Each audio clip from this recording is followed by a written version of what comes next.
नमस्ते दोस्तों। आज मैं आप लोगों को उपनिषदों के कहानियों के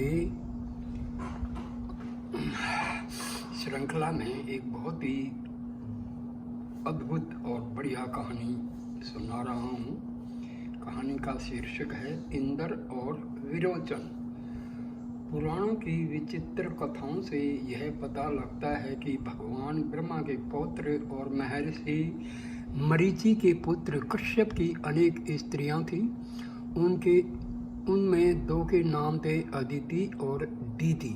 अदिति के पुत्रों के नाम आदित्य अर्थात देवता और दीति के पुत्रों के नाम दैत्य अर्थात असुर थे।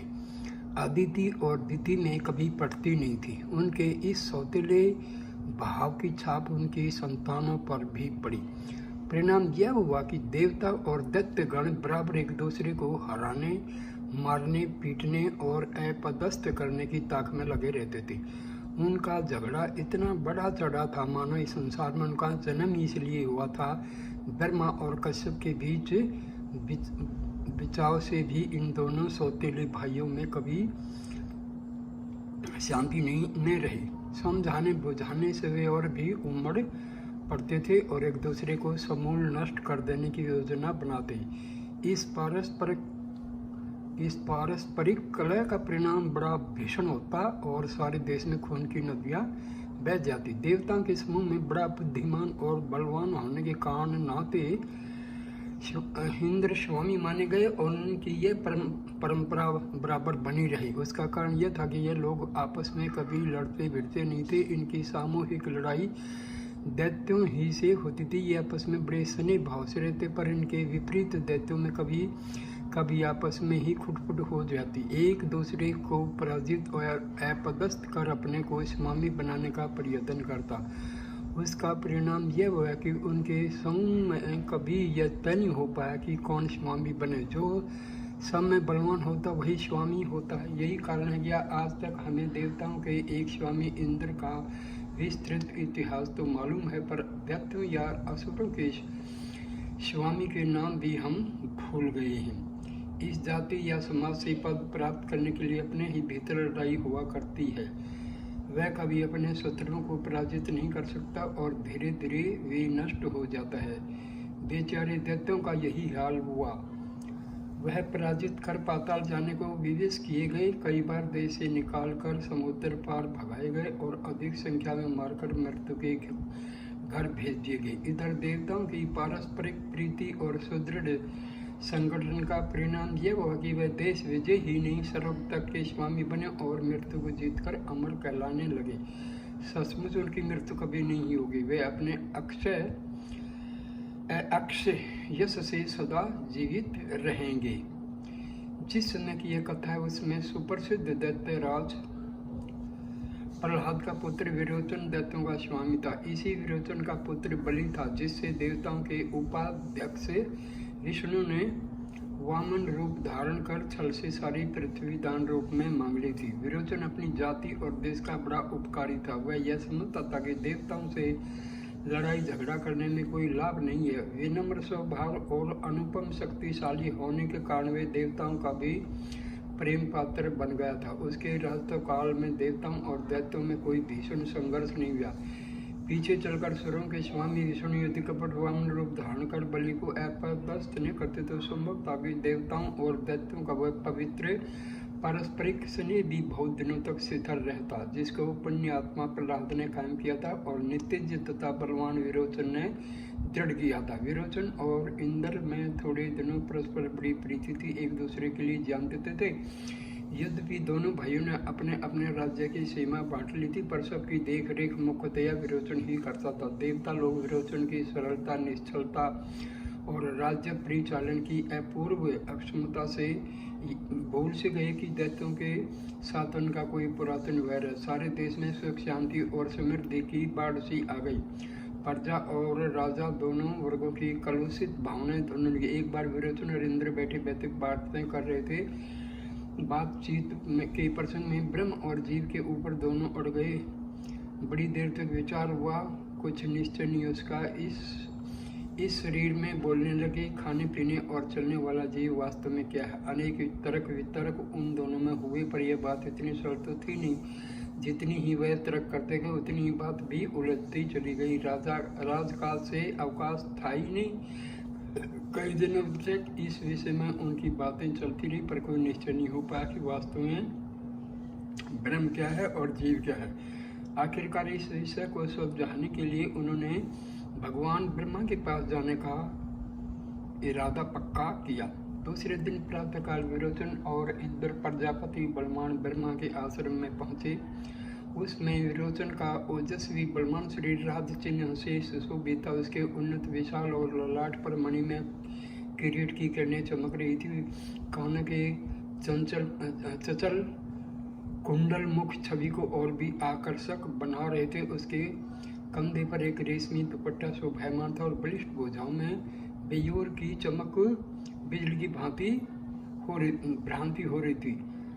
ऊर्जान्वित चौड़े वृक्ष तल भर मणियों की अनेक लड़ियों की आभा से दुकुल का रंग विचित्र लग रहा था। बाईं ओर पीठ पर भरा हुआ तरकस और दाहिनी भुजा से धनुष लटक रहा था, पर उसके साथ आने वाले स्वल्पति इंद्र की सज धज बिल्कुल इसके विपरीत थी। उनके सुंदर सुगठित शरीर पर ब्रह्मचारियों की त्रैचरम मृगचरम शोभा दे रहा था और सिर पर लंबे केसों के सिवाय कोई आभूषण या किरीट नहीं था। विशाल और कंधे लटकने वाली मूंज की जनेऊ और हाथों में पलाश की समीधा थी। उनका चिर संगी वज्र भी उसमें संग में नहीं था। दत्तपति विरोचन सुरराज इंद्र के इस विनीत मुद्रा पर मन ही मन हंस रहा था। उसकी दृष्टि में एक राजा को सर्वत्र राजेश में ही जाना उचित प्रतीत हो रहा था, पर सुरराज इंद्र की धारणा इससे मेल नहीं खाती थी। वह दत्तपति के मनोभाव को समझते हुए भी संतुष्ट थे। भगवान ब्रह्मा अपने समीप आए हुए दोनों राजाओं को देखकर परम प्रसन्न हुए। बहुत दिनों से परिवार में फैली हुई वैराग्नि को शांत करने वाले इन दोनों राजाओं की वे मन ही मन बहुत प्रशंसा करते थे। थोड़ी ही देर में कुशल मंगल पूछने के बाद प्रजापति ब्रह्मा ने मुस्कुराते हुए देवराज इंद्र से पूछा, देवेश, तुम्हारा ये विनीत वेश देख मुझे यद्यपि बड़ी प्रसन्नता हो रही है, पर मैं जानना चाहता हूँ कि तुम इस वेश में किस प्रयोजन से मेरे पास आए हुए हो। दत्तपति विरोचन का इस वेश में मेरे पास आना एकदम स्वाभाविक है, पर तुम्हारे इस वेश का कोई विशेष तात्पर्य मैं नहीं समझ पा रहा हूँ। प्रजापति भगवान ब्रह्मा की बातें सुनकर दत्तपति विरोचन मुस्कुरा लें, क्योंकि उनके मन में भी इंद्र की इस वेशभूषा का कोई तात्पर्य नहीं बैठ रहा था। देवराज इंद्र थोड़ी देर तक चुप रहकर बोले, भगवान, मैं आपकी सेवा में कुछ सीखने के अभिप्राय से आया हूँ, इसलिए एक छात्र का वेश मैंने धारण किया। पर प्रभु, मैं जानना चाहता हूँ कि आत्मा क्या वस्तु है और ब्रह्मा क्या पदार्थ है। प्रजापति बोले, देवराज, तुम्हारी इस भावना का मैं आदर करता हूँ। मुझे अब विश्वास हो रहा है कि तुम्हारे जैसे राजा के राज्य में प्रजा को संतोष और शांति मिलेगी। दत्तपति विरोचन को अब भी अपनी त्रुटि मालूम नहीं हुई। वह अपने को संभाल नहीं सका, बीच में ही बोला, भगवान पिता में मैं भी आपकी सेवा में इसी उद्देश्य से आया हुआ हूँ। कई दिन हो गए जब से हम लोग तर्कों के जाल में फंसते चले जा रहे हैं, पर यह नहीं जान सके कि ब्रह्म और आत्मा क्या है। इस आत्मा और ब्रह्म की खोज के लिए हम दोनों आपकी सेवा में आए हैं। पर भगवान, मैं देवपति की इस बात से सहमत नहीं हूँ कि राजा को कभी अपने व्यक्तित्व का अनादर करना चाहिए। इस दीन वेशभूषा में न केवल उसका अनादर होता है, परंतु इसे सारी जाति और देश का अपमान होता है। राजा सर्वदा और सर्वत्र राजा है, उसको यह दृढ़ वेशभूषा नहीं अपनानी चाहिए। प्रजापति ब्रह्मा और अपने परपुत्रों के इन परस्पर विरुद्ध विचारों को सुनकर पी गई प्रसंग बदलते हुए बोले, दत्तपति, आत्मा और ब्रह्म की खोज में तुम दोनों को तल्लीन देकर मुझे अब विश्वास हो गया है कि तुम में कल्याणकारी विचारों का उदय हुआ है, पर इसके लिए आवश्यक है कि तुम दोनों एक वर्ष तक पूर्ण ब्रह्मचर्य के नियमों का पालन करो। विरोचन ने बीच में ही कहा, पिता, में बहुत दिनों की बात है, आपने एक बार कहा था कि आत्मा पाप रहित, जरा रहित, मरण रहित, शोक मुक्त, अक्षुदा और पिपासा से विरहित, सत्य काम और सत्य संकल्प है। हम दोनों उसी आत्मा को खोजना चाहते हैं, पर यदि इसे जानने के लिए एक वर्ष तक पूर्ण ब्रह्मचर्य का पालन करना चाहिए तो हम सहर्ष तैयार हैं। जिस उपाय से भी हमें उस आत्मा का साक्षात्कार होगा उसे पूर्ण करने के लिए हम आए हैं। इंद्र ने विनीत स्वर में हाथ जोड़कर कहा, भगवान आपकी आज्ञा हमें सिर से स्वीकार है। इंद्र और विरोचन ब्रह्मा की आज्ञा से पूर्ण ब्रह्मचर्य के नियमों के पालन करने में लगे। उसमें उनके मन में सत्य काम, सत्य संकल्प, जरा मरण रहित आत्मा के दर्शन की उत्कट अभिलाषा थी। इसलिए ब्रह्मचर्य के कठोर नियमों के पालने में भी उन्हें रस मिल रहा था। उनकी आंखों से विस्तृत साम्राज्य का चित्र कुछ दिनों के लिए ओझल हो गया, पर वह केवल आत्मा के दर्शन को आकुल थे। धीरे धीरे ब्रह्मचर्य के नियमों का पालन करते हुए 1 वर्ष बीत गया। दोनों राजाओं के मन से कलुषित भावनाएं धीरे धीरे मदिरा की कुमारी से सदा लाल रहने वाली उनकी आंखों में ब्रह्मचारी की निर्मल ज्योति आ गई। सत्य, अहिंसा, दया और सदाचार से उन्हें वह अपूर्व शांति मिलने लगी जो भूमंडल के उदयास्त गिरिव्यापी साम्राज्य से कुछ ढूंढने और ढूंढवाने से भी नहीं मिल रही थी।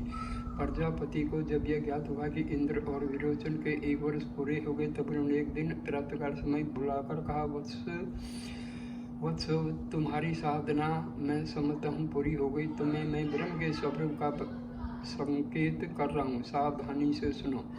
इंद्र और विरोचक उत्सुक मन और सावधानी इंद्रियों के साथ ब्रह्म के उपदेश को ग्रहण करने के लिए तैयार हो गया। ब्रह्मा थोड़ी देर तक चुप रहने के बाद बोले, वत्स तुम लोग जो ये आंखों के बीच में विद्यमान पुरुष देख रहे हो, वही ब्रह्म है, पदार्थ है। योगी लोग सभी विषयों से इंद्रियों को खींचकर सांसारिक विषय वासनाओं को छोड़कर इसी अक्षी पुरुष का पता लगाया करते हैं। इसको पा जाने से संसार के सभी पदार्थों का लाभ हो जाता है। जिन भाग्यवानों को इससे आत्म स्वरूप ब्रह्म का पता लग जाता है, उनकी समस्त इच्छाएं शांत हो जाती हैं। वह ब्रह्म सचमुच अमृत है, अभय है।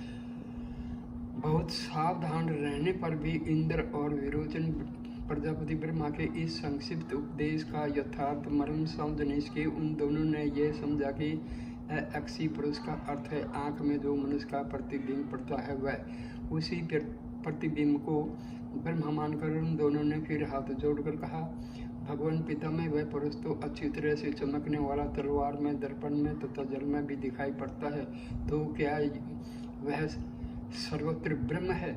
प्रजापति ने मुस्कुराते हुए कहा, जो आंख में रहकर उस तलवार में, दर्पण में अथवा जल में दिखाई पड़ने वाले उस पुरुष का दर्शन करता है, वही ब्रह्म है, अमृत है, अभय है। इंद्र और विरोचन की बुद्धि में प्रजापति ब्रह्मा का यह उपदेश फिर नहीं बैठा। उन्होंने सोचा कि आंखों में रहने वाला काला गोलक इसी प्रतिबिंब का दर्शन करता है, तो क्या वही ब्रह्म है? पर यदि वही ब्रह्म है तो नेत्रहीन अंधों को किस प्रकार ब्रह्म की प्राप्ति हो सकते? इस असमंजस और दुविधा में पड़े उन्हें पड़े देख ब्रह्मा ने कहा, मुझसे एक कटोरे में जल भरकर ले आओ, अब मैं तुम्हें अपनी बात ठीक ढंग से समझा सकूंगा। इंद्र के कटोरे में जल ले जाने पर प्रजापति ब्रह्म ने कहा, तुम दोनों बारी बारी इस कटोरे में देखो और बताओ कि तुम इसमें क्या देखते हो। विरोचन और इंद्र दोनों ने कटोरे में देखकर उत्तर दिया, भगवान इससे हमारे शरीर का प्रतिबिंब दिखाई पड़ता है। हमारी दाढ़ी, मूंछ, केश, कुंडल, किरीट सब कुछ जैसा का तैसा दिखाई पड़ता है। प्रजापति ने उनके मनोभावों को ताड़ लिया और फिर मुस्कुराते हुए कहा, अच्छा, अब तुम दोनों अपने अपने वस्त्रों और अलंकारों को हटा दो और दाढ़ी, मूठ, वेश के शादी भी बनवा डालो, तब मैं तुम्हें ब्रह्मा के बारे में ठीक से समझा सकूंगा। इंद्र और विरोचन ने पिता में भगवान ब्रह्मा के विचारों का पालन किया। थोड़ी ही देर में वह इसी तरह तैयार होकर फिर ब्रह्म के पास आ गए। इस तरह बनकर आने का उनका आदेश था। ब्रह्मा ने कहा, अच्छा, अब तुम लोग इस कटोरे में देखकर बताओ कि इसमें क्या दिखाई पड़ता है। दोनों सम्राटों ने कटोरे के भीतर अपने दाढ़ी मूंछ रहित विचित्र मुखमंडल को देखकर मुस्कुराते हुए कहा, भगवान इस कटोरे में हमारी दाढ़ी, मूंछ, केश रहित मुखमंडल का और आधे शरीर का प्रतिबिंब दिखाई पड़ रहा है, तो क्या यही ब्रह्म है जो बार बार इसे देखने की आप आज्ञा दे रहे हैं? प्रजापति भगवान ब्रह्मा को इन जिज्ञासु सम्राटों के ऊपर दया आ गई। वह मुस्कुराते हुए बोले, वत्स, अच्छा, अब तुम लोग राजधानी को वापस लौट जाओ और वहाँ सुंदर वस्त्राभूषण से सुसज्जित होकर जल व दर्पण में फिर देखना और मनन करना कि इन आंखों में रहकर जो इस जाल में दिखाई पड़ने वाले विचित्र वेशभूषा से समन्वित शरीर व मुखमंडल का दर्शन करता है, वही ब्रह्म है, अभय है और अमर है। विरोचन और इंद्र पितामह की आज्ञा से उल्लास के साथ अपनी अपनी राजधानी को वापस लौट आए।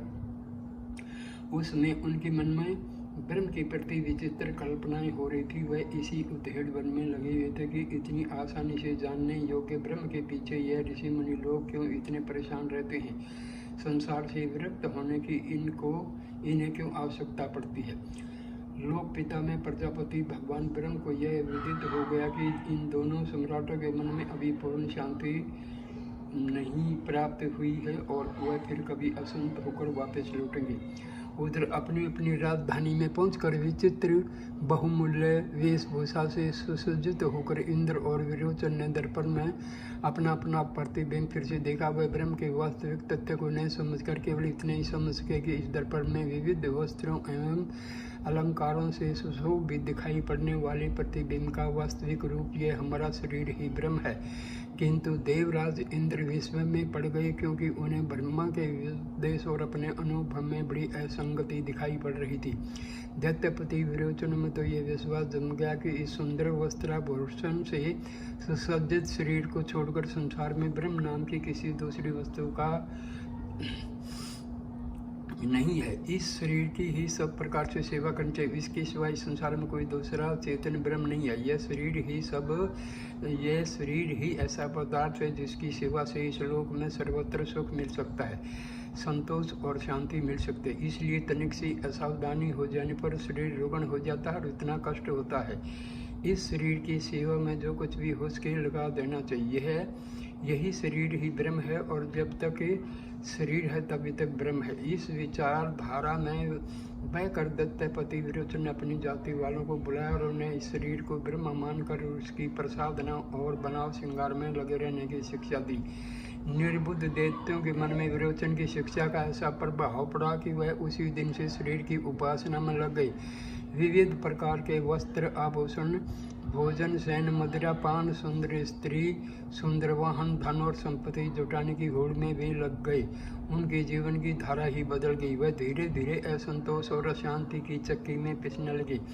उनमें अपने ही बीच फिर से लड़ाई झगड़े शुरू हो गए, पर राहत के परिवर्तनों से उनमें कुछ दिनों में जो देवता के विचार उदय हो रहे थे वह फिर आसुरी भावना से अभिभूत हो गई। वह फिर नए सिरे से असुर बन बैठे। विरोचन को इसका कुछ भी पता नहीं लग सका कि दैत्यों में इस प्रकार की बैर भावना, लोभ, मोह, हिंसा, अशांति और क्लेश का संचार फिर क्यों हो रहा है। वह स्वयं रात दिन सुरा और सुंदरी के श्रृंगार में शरीक होकर शरीर मस्ती का जीवन बिताने लगा। सुरपति इंद्र का बुरा हाल हुआ। अमरावती में पहुंचकर विविध वस्त्राभूषणों से सुसज्जित होने से दूर 2-4 दिन के बाद खाना पीना भी उन्होंने बंद कर दिया। रात दिन ब्रह्म के स्वरूप को पहचानने में लगे रहने पर भी जब उन्हें कुछ आत्मा बोध नहीं हुआ, संतोष और शांति दूर होती गई, तो एक दिन प्रातःकाल उठकर वह फिर विरोचन के पास आए, पर यहाँ अपनी दाल गलती न देकर वह फिर अकेले ही ब्रह्मा के पास पहुँच गए।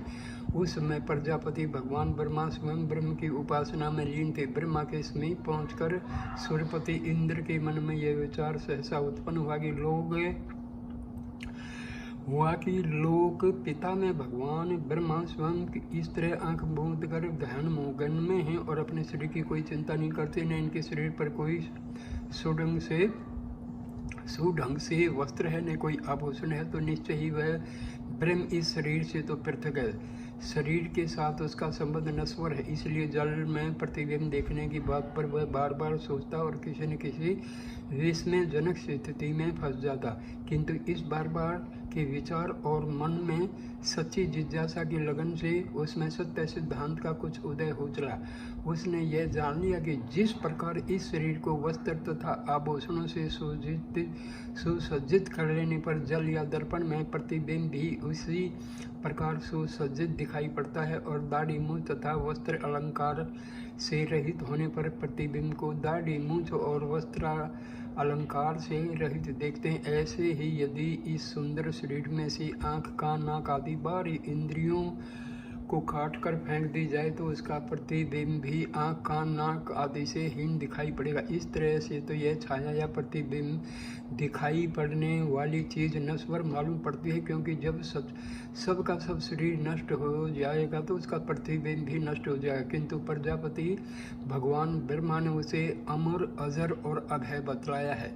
इस तरह जल में या दर्पण में इस प्रतिबिंब का बार बार देखना व्यर्थ है। इसे देखकर ब्रह्म की प्राप्ति भला किस प्रकार हो सकते। इस प्रकार चिंता के प्रवाह से इंद्र बहे जा रहे थे कि प्रजापति ब्रह्मा की समाधि भंग हुई।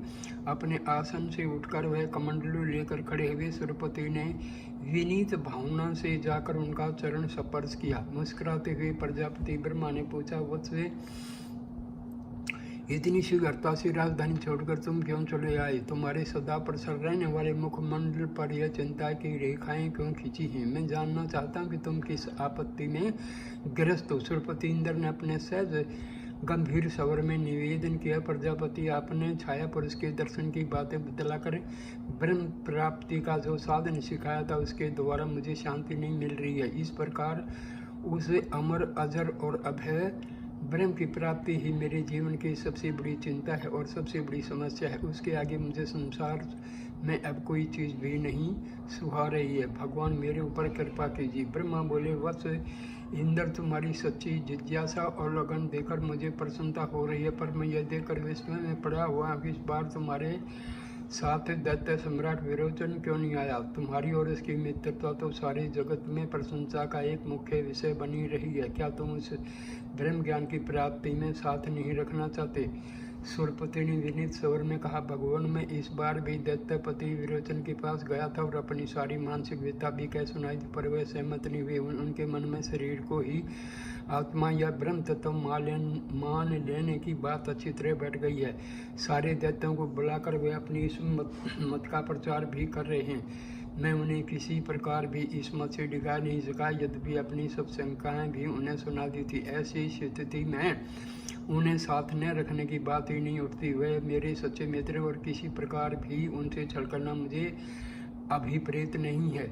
ब्रह्मा सुरपति की बातें सुन बड़े ध्यान से सुनते रहे और थोड़ी देर तक गंभीर भाव से चुपचाप बने रहे। फिर बोले, अच्छा वत्स, तुमको ब्रह्म तत्व का साक्षात्कार अवश्य होगा, पर इसके लिए आवश्यक है कि तुम अपने मन में उठने वाली शंकाओं को दूर कर दो। ये शंकाएं बिना पूर्ण ब्रह्मचर्य के दूर नहीं हो सकते। मेरे आश्रम में रहकर तुम 1 वर्ष तक पूर्ण ब्रह्मचर्य के नियमों का पूर्ण पालन करो, तब मैं तुम्हें उस ब्रह्म के वास्तविक स्वरूप का मर्म बतला सकूंगा। क्योंकि यदि मैं तुम्हें अभी सब बातें बताऊं तो तुम उन्हें ग्रहण नहीं कर सकोगे। ब्रह्मचर्य के बिना शांति और संतोष नहीं मिलता और बिना शांति और संतोष के किसी गंभीर विषय को ग्रहण नहीं किया जाता। सूर्यपति प्रसन्न मन से प्रजापति के पुनीत आश्रम एक निष्ठा से ब्रह्मचर्य के नियमों का पुनः पालन करने लगे। उनके मन में ब्रह्म तत्व की सच्ची जिज्ञासा थी और उनकी बाहरी और भीतरी आंखें उसी अजर, अमर और अभय आत्मा के दर्शन को लालाई थी। धीरे धीरे प्रजापति भगवान ब्रह्मा के आश्रम में सुरपति को ब्रह्मचर्य व्रत में निरत रहते हुए 1 वर्ष बीत गया। सुरपति का तेजस्वी शरीर अखंड ब्रह्म वर्चस्व की आभा से प्रदीप्त हो उठा। उनके मन की कितनी व्याधियाँ मिट गई और अंतःकरण में एक प्रकाश सा दिखाई पड़ने लगा। ठीक उसी दिन जिस दिन से उनके ब्रह्मचर्य व्रत को प्रारंभ हुए 1 वर्ष बीता था, प्रजापति ब्रह्मा उनके समीप आए और मुस्कुराते हुए बोले, वत्स मैं समझता हूँ कि तुम अपने को अधिक संतुष्ट और शांत पाते होगे। देवराज, इसी संसार में ब्रह्मचर्य से बढ़कर शांति का कोई दूसरा साधन नहीं है। ब्रह्म प्राप्ति का मुख्य द्वार यही है। आत्मा का दर्शन इसी के द्वारा हो सकता है। अच्छा, अब तुम मुझसे उस आत्मा या ब्रह्म के स्वरूप के बारे में अपनी शंकाओं का समाधान ले सकते हो। इंद्र ने हाथ जोड़कर कहा, भगवान मेरी कितनी शंकाएं तो स्वतः दूर हो गई। मैं यह समझने लगा हूँ कि छाया पुरुष कभी आत्मा या ब्रह्म नहीं हो सकता। अतः कृपया मुझे उस ब्रह्म स्वरूप का संक्षेप में परिचय बताइए, जिसके ध्यान में स्वयं सदा लगे रहते हुए मुझे अब अपनी शंकाओं के बारे में कोई नई जानकारी नहीं प्राप्त करनी है। प्रजापति मुस्कुराते हुए प्यार भरे स्वर में बोले, वत्स इंद्र, तुम्हारी जिज्ञासा से मेरे मन में आज बड़ी प्रसन्नता हो रही है। मुझे अब यह निश्चय हो रहा है कि तुम्हारे प्रियतम से देवताओं का दुख सदा के लिए दूर हो जाएगा। तुम्हारे समान सरल, जिज्ञासु और निष्कपट प्रभु को पाकर देवता विजयी होंगे। अब मैं तुम्हें उस परमात्म स्वरूप ब्रह्म का संक्षेप में परिचय बता रहा हूँ, ध्यान पूर्वक सुनो। वत्स, वह आत्मा या ब्रह्म इस हमारे शरीर में भी अवस्थित है, वह कहीं अलग नहीं है। उसे पहचानने वाली आंखें चाहिए। शरीर के नष्ट हो जाने पर भी वह नष्ट नहीं होता, क्योंकि वह अमर है। इसके विरुद्ध हो जाने पर भी वह विरुद्ध नहीं होता, क्योंकि वह हाजिर है। और इसके भय, व्याधि एवं दुखग्रस्त होने पर भी वह भय रहित, निरोग और दुख रहित रहता है, क्योंकि उस पर सांसारिक दुख सुख की छाया नहीं पड़ती। वह अभय और निरापद है।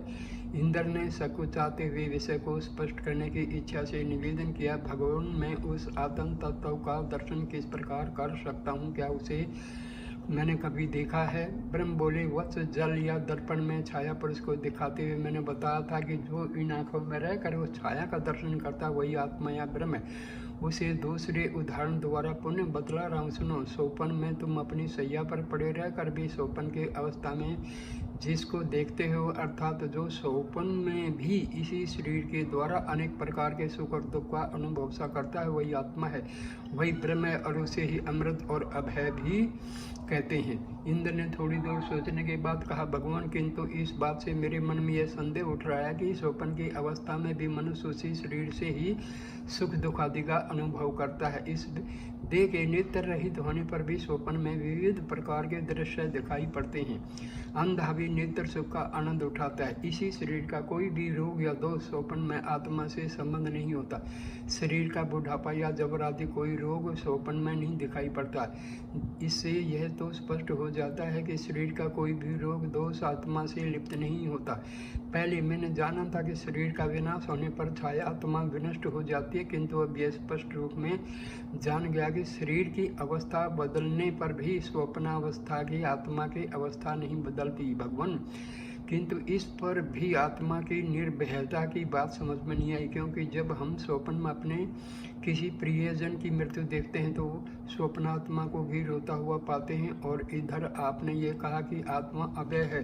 अभय आत्मा को तो इस अवस्था में भी दुख रहित होना चाहिए। प्रजापति भगवान ब्रह्मा देवराज इंद्र की तरह संगत बातें सुनकर मुस्कुराते हुए बोले, वत्स, इस संदेह के निवारण के लिए तुझे मेरे आश्रम में कुछ दिन तक और ब्रह्मचर्य के साथ रहना पड़ेगा। अभी तुम्हारा चित्त भली भांति शांत नहीं हुआ है। राजनीति के झमेलों में पड़कर तुम्हारी सहृदयता कुछ सूख गई है। इसी से मेरे लिए बतलाए गए विषय को तुम यथार्थ रूप में ग्रहण नहीं कर पाते। इंद्र ने प्रजापति की आज्ञा मानकर उनके पुनीत आश्रम में अपना ब्रह्मचर्य साधना पूर्ण आरंभ कर दिया। उन्हें इसका तनिक भी दुख नहीं हुआ, क्योंकि ब्रह्म के साधना में निरत रहने वाले ऋषि मुनियों से उन्हें इस दुर्गम मार्ग का पता बहुत पहले ही मिल चुका था।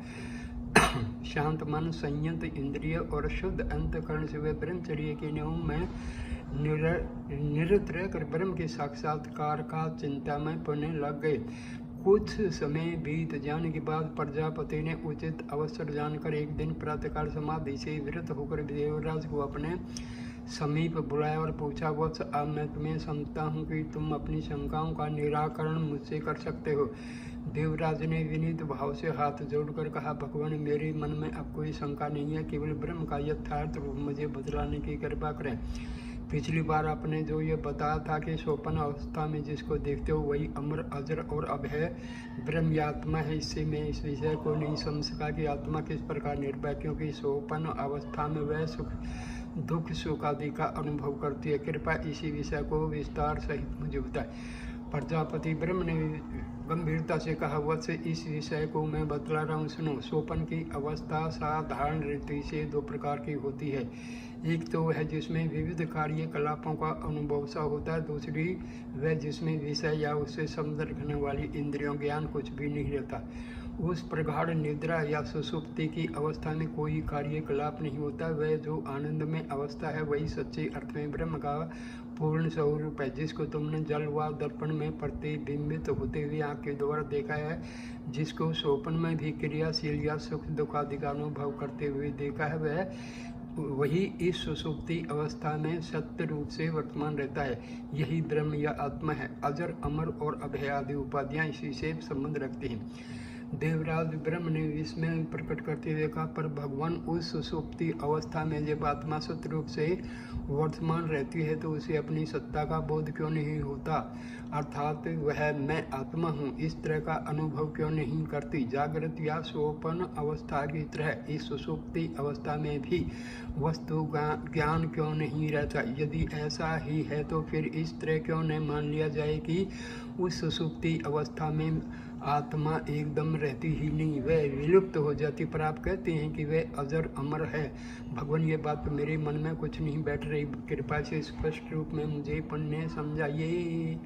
ब्रह्मदेवराज की बातें सुनकर मुस्कुराए, दाहिनी हाथ को उठाकर वह बोले, वत्स सूर्यराज, तुम्हारी चित्त शुद्धि होने में अब बहुत देर नहीं है। तुम थोड़े दिन और ब्रह्मचर्य के समस्त नियमों का पालन करो, फिर तो सारी बातें तुम स्वतः समझ जाओगे। अभी कुछ कसर रह गई है, पूर्ण रूप से अज्ञान का पर्दा नहीं हटा। इंद्र फिर एक निष्ठ होकर ब्रह्मा के आश्रम में ब्रह्मचर्य के समस्त कठोर नियमों का पालन करने के यही जानकर उन्हें बड़ी प्रसन्नता हो रही थी कि सफलता के दिन अब बहुत समीप है। इस प्रकार कुछ समय तक फिर ब्रह्मचर्य की साधना में तन मन से निरत रहने के बाद एक दिन सायंकाल पर प्रजापति ने देवराज को अपने समीप बुलाकर कहा, वत्स, अब तुम्हारी साधना पूरी हो चुकी है। आज मैं तुम्हें ब्रह्म स्वरूप का पूर्ण परिचय करा दूंगा। तुम्हारे मन में जो भी शंकाएं हों मुझसे उन सब का निराकरण करा लो। देवराज का सारा शरीर पुलकित हो गया, कंठ भराया और वाणी कुछ गंभीर हो गई।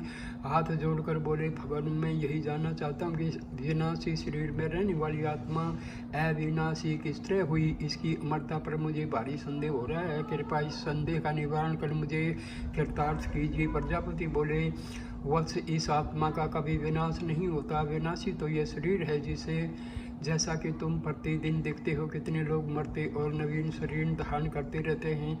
इसी शरीर के ऊपर रात दिन आठों पहर मृत्यु का फेरा लगा रहता है। शरीर, इंद्रिय, अंतःकरण सभी मृत्यु के मुख में पड़कर विनिष्ट हो जाते हैं, पर यह आत्मा मृत्यु के वश की चीज नहीं है। इसी आत्मा के भोग के लिए तेज, जल और पृथ्वी द्वारा शरीर की रचना होती है। यह आत्मा चैतन्य इस मरणशील आत्मा में जीवन रूप से अवस्थित होती है। वास्तव में यह जीव इंद्रिय आदि से सर्वथा रहित है। अज्ञान के कारण ही यह हाथ, पैर, मुख आदि से युक्त दिखाई पड़ता है। सुख या दुख इस शरीर के लिए कहे गए धर्म या अधर्म के फलस्वरूप है। आत्मा में कोई धर्म या अधर्म नहीं होने के कारण इसे सुख दुख आदि का अनुभव भी नहीं होता। यह सुख और दुख इंद्रियों के द्वारा मन पर होते हैं। विषयों के साथ इंद्रियों का संयोग या वियोग होते ही मन में सुख या दुख का अनुभव होने लगता है। चैतन्य आत्मा में इस तरह का कोई संयोग या वियोग कभी होता ही नहीं। जब तक वह इस शरीर में अवस्थित रहता है तब तक इंद्रियों तथा मन का संयोग उसे प्राप्त रहता है। इन्हीं इंद्रियों तथा मन के कारण सुख दुख आदि का अनुभव शरीर में होता है। शरीर जब नष्ट हो जाता है तब उस आत्मा का वास्तविक स्वरूप प्रकाशित होता है।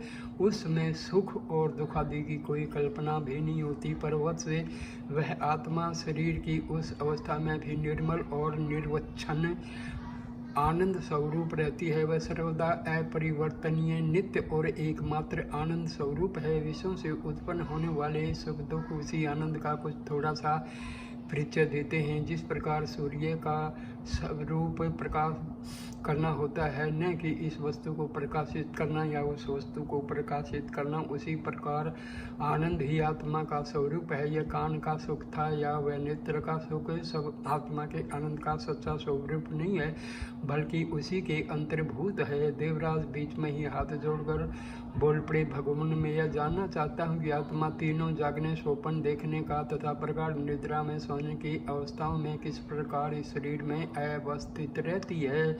कृपया इस विषय को मुझे स्पष्ट बताइए। ब्रह्मा बोले, वत्स, जागृत, स्वप्न और सुषुप्ति तीनों ही अवस्थाओं में वह आत्मा एक रूप रहती है। जागृत अवस्था में बाह्य विषय और शरीर के इंद्रियों के संयोग से शब्द स्पर्श आदि की उपलब्धि होती है। सोपन अवस्था में बाह्य विषयों और इंद्रियों के शांत होने पर भी वासनाओं से युक्त अंतःकरण जागता रहता है। उसी वासना में अंतःकरण के द्वारा विविध सुख दुख आदि की अनुभूति होती रहती है, किंतु सुषुप्ति अवस्था में पहुंचकर वह अंतःकरण भी शांत हो जाता है, केवल प्राण शक्ति जागती रहती है। इस अवस्था में आत्मा का विनाश नहीं होता, केवल अंतःकरण के शांत हो जाने से किसी विशेष ज्ञान की अनुभूति नहीं होती। उस समय केवल साधारण ज्ञान मात्र रह जाता है। उस स्थिति में शरीर और इंद्रिय समेत अंतःकरण के विलुप्त हो जाने से सुख दुख आदि की अनुभूति नहीं होती, किंतु शरीर की तीनों उक्त दिशाओं में अविनाशी आनंद में आत्मा का एक रूप में टिकी रहती है। हे वत्स, वह आत्मा ही ब्रह्म है, अमृत है और अभय है। देवराज ने विनीत भाव से पूछा, भगवान, मैं यह जानना चाहता हूँ कि इन समस्त इंद्रियों समेत शरीर से आत्मा का क्या संबंध है। प्रजापति बोले, वत्स, जैसे रथ को खींचने के लिए उसमें घोड़े आदि नाथ दिए जाते हैं, वैसे ही शरीर रूपी आत्मा इस शरीर रूपी रथ में जीव के कर्म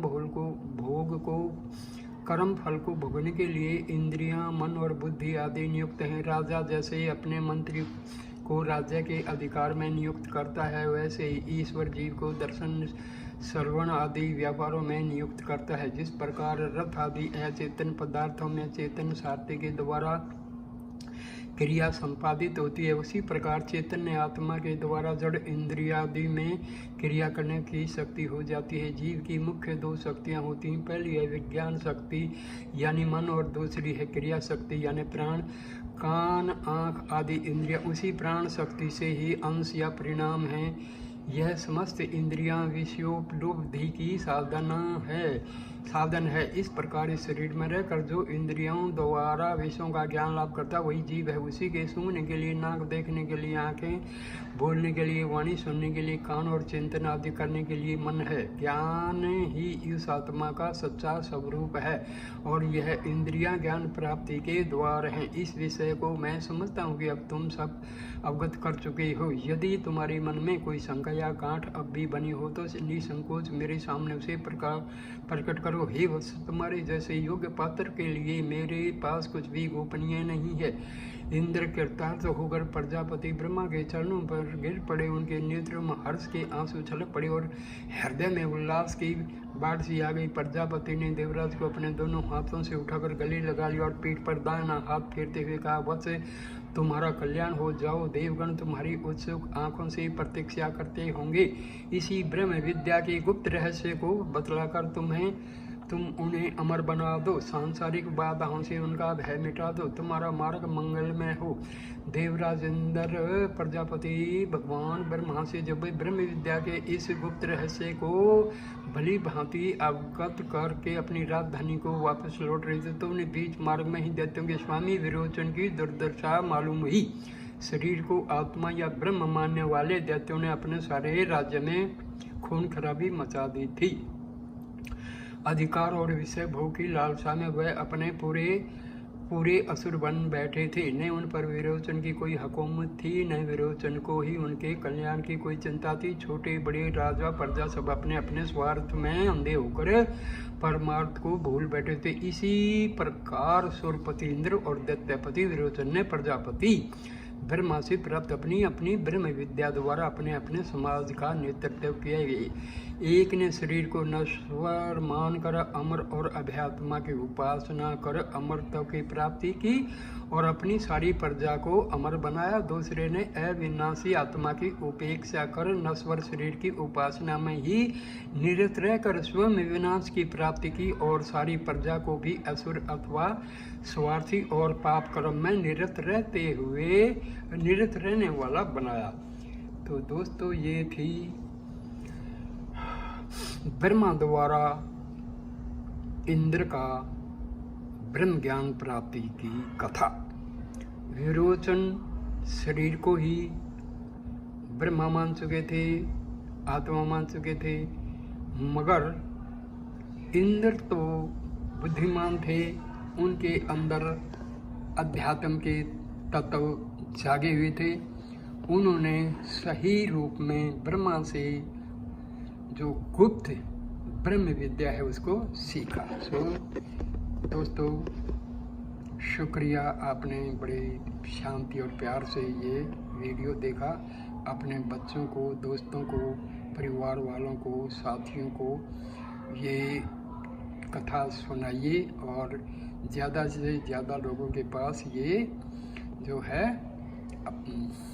शेयर कीजिए। इस वीडियो को लाइक कीजिए, कमेंट कीजिए और मेरी जो चैनल है उसको सब्सक्राइब कीजिए, ताकि हमारा जो